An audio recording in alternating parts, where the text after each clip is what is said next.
धरा पड़ा नंदपुर पुलिस मुंड व्यथा पुलिस पंझारे बाइक लुटेरा दिन मजुरियार बाइक को भी छाड़ी नथिला।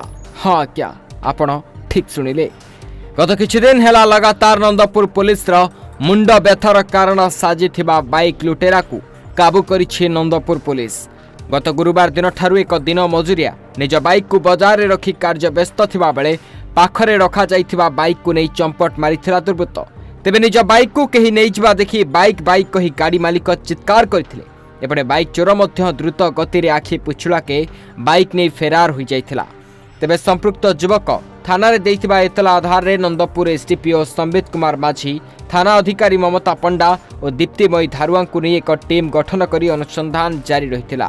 सेपटे सकाळु सकाळु पुलिस सुनाबेढ़ा मीनार कैंप रे चढ़ाऊ करी बाइक चोर को ठाब करिथिबा बेले चोरी बाइक को नळाचुआ जंगल रू उद्धार करिथिला।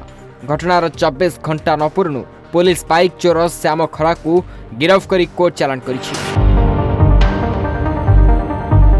कोरापुट प्रवीण कुमार नंदन रिपोर्ट, ओडिशा भास्कर।